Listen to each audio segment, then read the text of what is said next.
morning, everybody, and welcome to SGTN, Some Good Tulsa News, a Tulsa version of the OG web series created by the incredibly famous actor and director John Krasinski.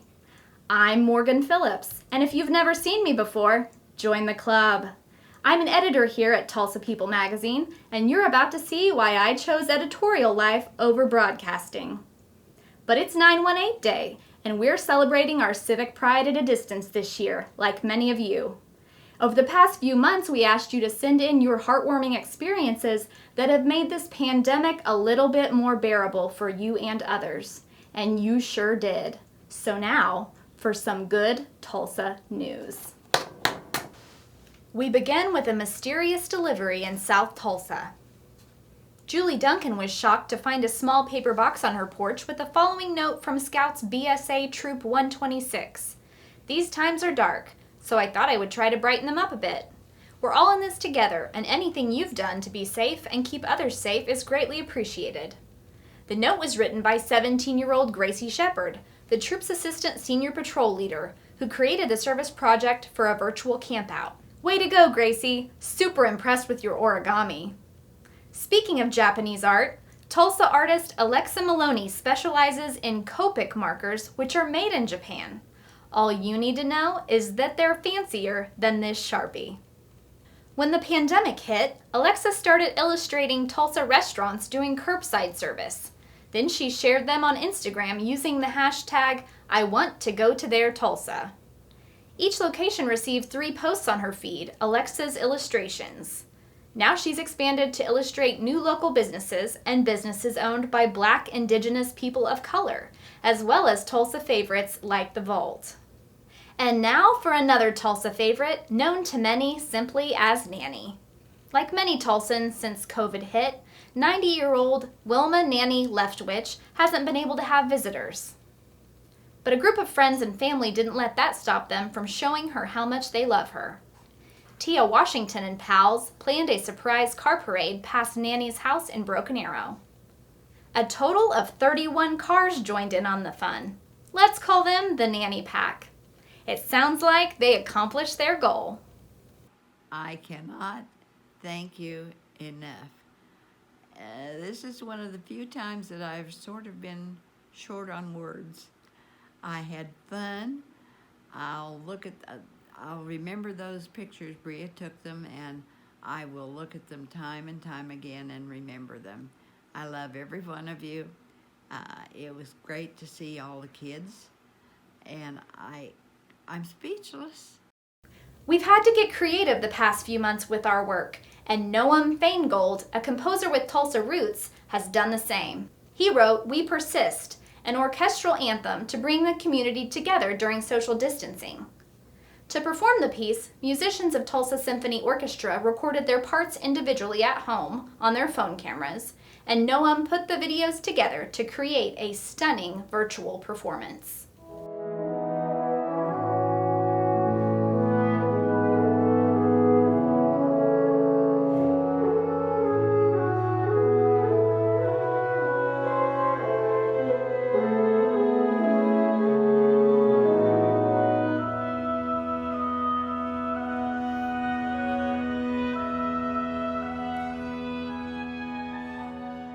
Well played, TSO. Seniors in 2020 missed prom and received their diplomas late, but students at Broken Arrow High School were reminded of an even greater sacrifice at their outdoor graduation ceremony. 94-year-old Oscar Nips Jr. didn't finish high school. He was drafted into World War II at age 18. Oscar helped liberate the Philippines from Japan and witnessed Japan's surrender to end World War II in 1945. Along with the class of 2020, Oscar received his honorary high school diploma this summer, 76 years late. Tonight, I'm incredibly humbled and honored to present this local hero with his Broken Arrow High School diploma. Ladies and gentlemen in class of 2020, give him a hero's welcome.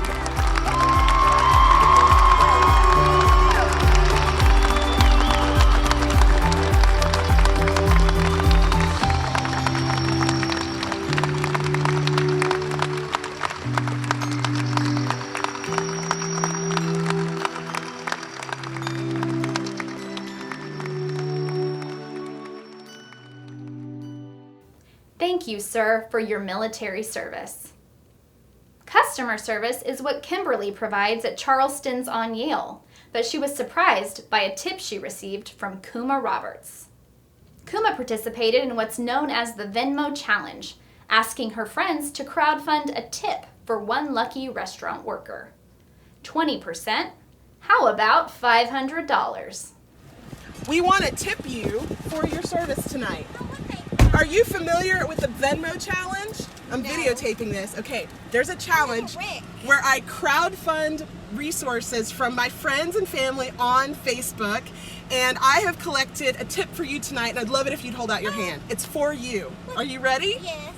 20, 40, 60, 80, 1, 20, 40, 60, 80, 2, 20, 40, 60, 80, 3, 20, Oh my, are you 40, 60, 80, 4, 20, 40, 60, 80, 5, and $1 that just came in just a minute ago from friends. Gorgeous. Can I give you a hug? Yes, I've got about 45 people watching. They're so excited to watch this. They've been dying all week. Here, let me turn the camera around.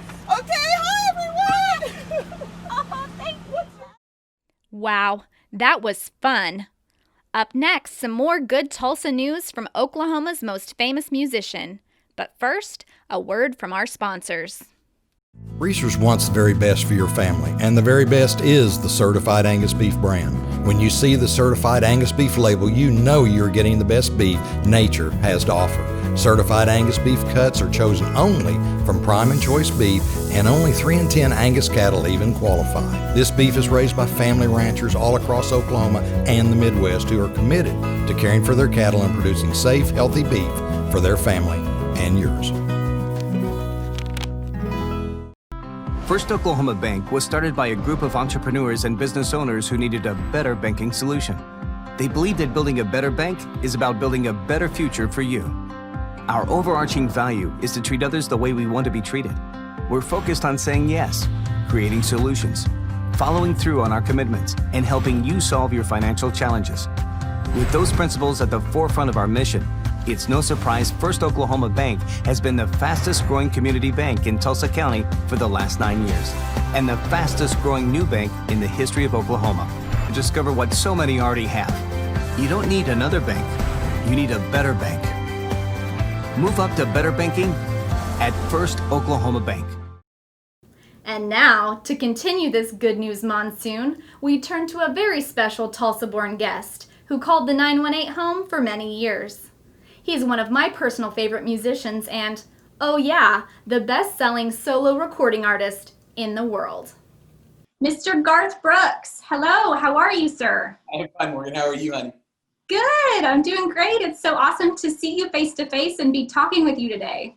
Thank you very much. Right back to you. How's home? Thank you. It's good. Yeah, we're in Tulsa, and we miss you around here. That's it. We have 2 babies that are there. One came here to get her education and move back. The other one has been there, and then we have 1 daughter here. So we try and get back and forth as much as we can. Great. And you're in Nashville right now? Yes, ma'am. Yeah. Yeah, I know you were born in Tulsa, and you spent many years here. And I was wondering, what do you miss the most about the 918? Well, I was just there, so I can tell you what I miss about it. You miss the people, first and foremost. I tell you what I don't miss. I don't miss the wind. That wind just pummels you the whole time. And if it's 100 degrees, the wind's 100 degrees. It doesn't matter. I miss Brahms. I miss sunsets. I miss Hideaway Pizza. Just the good things, you know. Yes. Yeah. Yeah. How are the allergies in Nashville? Because that's one thing you hear from people is that they don't miss the allergies in Tulsa. No, I mean, you got everything there, and that barbed wire ain't going to stop any wind at all. So it's going to come from all over the place. Here, we're kind of in a bowl, so it's kind of the same thing, but just a couple of weeks at the start of spring, then you're good. You get to go out and work on the farm, and that's what I've been doing all day. So I apologize, but I've had I've had a shower, which is odd since it is Monday and not Sunday, but we were really filthy, but had a great day working out. The weather's starting to turn kind of fallish, so it's just perfect here. That's great. Well, I'm a huge fan of yours. I grew up listening to your music, and I was lucky enough to see you play at the BOK Center here in Tulsa in 2015. And it was probably the best concert I've ever been to. And I was in the nosebleed section, but it was such a blast and just an awesome memory that I will always cherish. And I was wondering if you could share any memories from playing in Tulsa either then or before you got big and famous. Yeah, I mean, for one, Tulsa is one of those gigs that when you see it on the schedule, it's going to be great.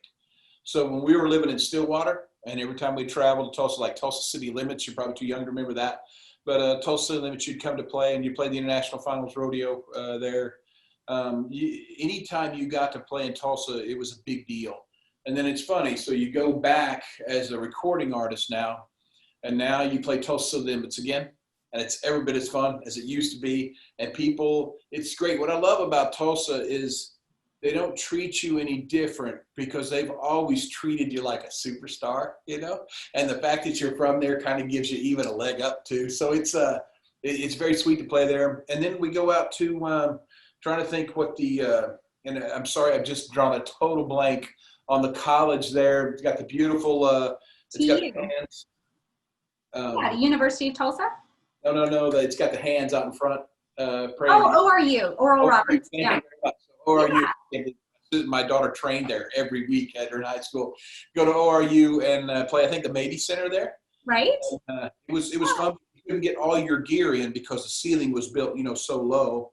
And so when we heard that Tulsa was getting the BOK, it was like, oh, so good and so deserved, because that city can support any tour from anybody. Then here comes everybody from Billy Joel to McCartney, and everybody loves Tulsa, and I couldn't agree more. It's a great place to play. Awesome. Well, we're proud that you're from here, and like I said, those shows in 2015 were amazing, and we hope that you'll be back soon. I hope so. For my sake, we're in stadium tour right now, and so I don't want to get anybody in trouble because everybody's doing it, and I totally get it. Everybody's scared of the big stadium, the big stage on their field. So we wanted to play Tulsa, can't play Tulsa because they're scared about the field. I totally get it. We lost Nebraska the same way, and it's nothing against anybody. It's just some people are letting people into the stadium, some aren't. So love to play there, and we'll try and get as close as we can if we can't get in Tulsa itself. That'd be great. We'll take what we can get. Thank you. Me too. I just love playing around that area. Well, I've been loving watching Inside Studio G, your Monday night conversations. That's just been awesome, and just honestly super touching to see you interact with fans the way that you do. It's like we get a front row seat to, the meet and greets that you probably do before or after shows when you're playing these venues. But it's just been really cool to see how vulnerable you are with them, and just learning a lot of details about songs that most of us never knew, and just how much you give of yourself to your fans. You give of yourself on stage. I've seen that in person, but then also on these Zoom calls or on these Facebook Live conversations. And so I was just wondering if you could talk a little bit about that virtual format that you've been doing here recently, and what does that connection with fans mean to you, and how is the format for that connection? Yeah, we were kind of the last ones to join the internet world. And a guy named Brian Moore entered my life through Nancy Seltzer. And he said, what do you want? I said, well, I watch it through my children, and I see all their heroes, and all it does kind of is spew. It just, the artist spews and spews and spews, and then you kind of follow along. I said, I'd much rather have a conversation. Can you figure out how to do that? And he came to me, he says, Facebook is doing this thing. They're getting ready to launch a thing called Facebook Live, and they're looking for an artist. And I volunteered you. And so I didn't know what I was getting myself into. But now after 4 or 5 years of doing the Facebook Live thing, it's a beautiful way to get to do it. And now they've, they just took the next step with Samantha and hashtag putting together what we call a funds pressless conference, where it was just a press conference with fans. We had them come in and watch one with real press. And then after that, It was their turn, and they were fabulous. So now the conversation is becoming just more of that. So Morgan, let me ask you, what is your favorite dessert on the planet? My favorite dessert on the planet, probably gonna be just honestly like the cheap Betty Crocker brownies, Beautiful. fudge brownies that aren't quite done in the middle with vanilla ice cream. I love you to death. Yes, that is perfect. So now let's say that was your job, was eating them, right? And now someone's going to come up behind you and go, oh my God, you're doing such a good job. You work so hard. I've never seen anybody work so hard or love what they do more. That's what it's like to get to be me. You know, that's the fun part. People call it work and people call it, oh, you're vulnerable, like you said, with your people. But the truth is, this is just an exchange that I think I was born to do.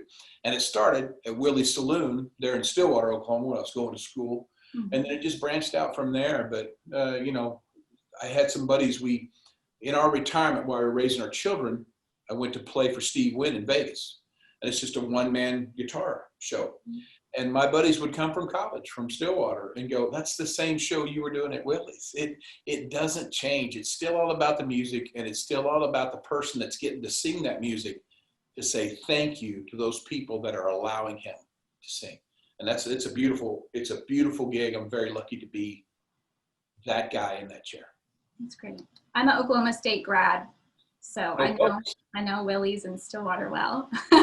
Yeah. Well, if you were a great student, you didn't know those well, but I wasn't a great student.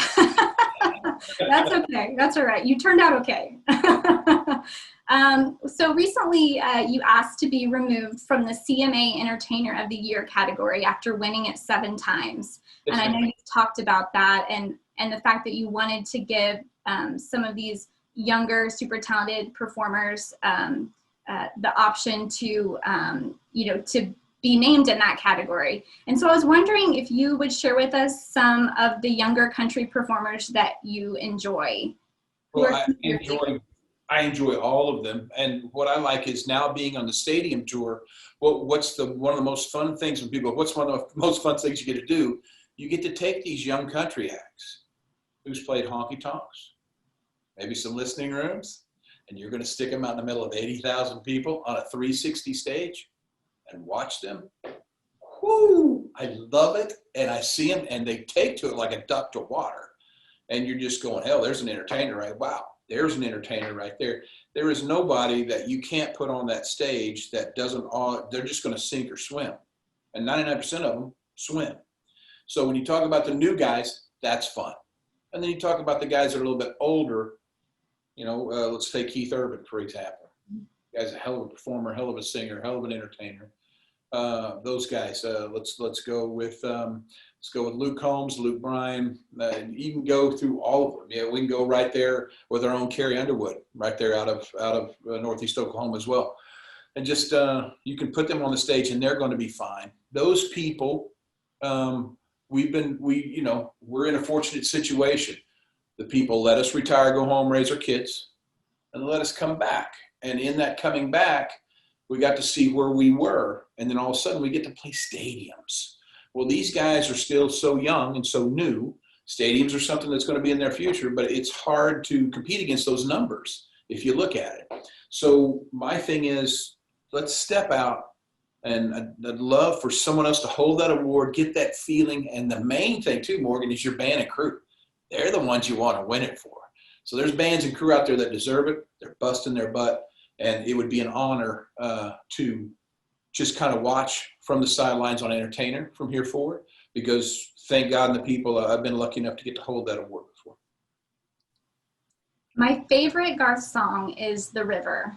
And I know you've talked about that's one of your favorites too, that surprised you kind of about its reception as a single. But I wanted to ask you an ending question today. The song talks about, of course, dreaming and taking risks.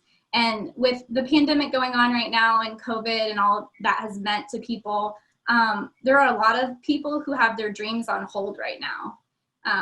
And I wondered, what would you say to those people? Well, try to remember that I'm one of those guys that believe everything happens for a reason. So if your life is on hold right now, what it's telling you is turn within yourself, hone your craft. Just keep honing it, working it, working it. And so when that green flag drops, unleash the hounds with this whole new hunger, whole new exploration of yourself. And I got to tell you, in this time right now, if I had one message that I could tell people other than there is a God and His Son Jesus Christ is the way for me. But if you're going to look in the mirror in this time of seclusion, this time of pause, look in the mirror and look at us, and we need to be better people. We need to work on our patience. Whoa, wait a minute. Why am I sitting here on idle, right? You got to work on your patience, your empathy. You got to listen to other people, all those things. You know, and we talk about love being the hugging and all that good stuff. But the other part of love, the harder part of love, is the forgiveness, the patience, the stepping back, taking a second, trying to find ways to better yourself instead of trying to find ways to put other people down, right? So that's what we need to, that's what my suggestion would be for anybody in this right now. Look inside, and then what the greatest gift of this whole COVID thing would be if you do that is you're going to find somebody that you love. That's going to be you. Just work on it. Just get in there. I think we're all good people. There are some people that, don't give the human race a chance in hell. I love the human race. I want us to surprise us and end up loving one another more than we ever have. Well, we certainly love you in Tulsa, Garth, and we really appreciate you talking with us today. I want to tell you that, again, you're one of my favorite musicians, and I really look up to you as a dad as well, walking away from the spotlight to raise your daughters. I have 2 daughters of my own, and so that's awesome. And we just, like I said, we love you, and excited for your new album, Fun, to be coming out sometime soon when that happens. And thanks again. And I love Trisha too. So please give Trisha our love from Tulsa as well. I will pass that along to her, and just want to make the record straight. I took off for my kids for my sake. I'm the one that received the greatest gift out of all that. How old are your 2 daughters, and what are their names? So they are 7 and 3.5.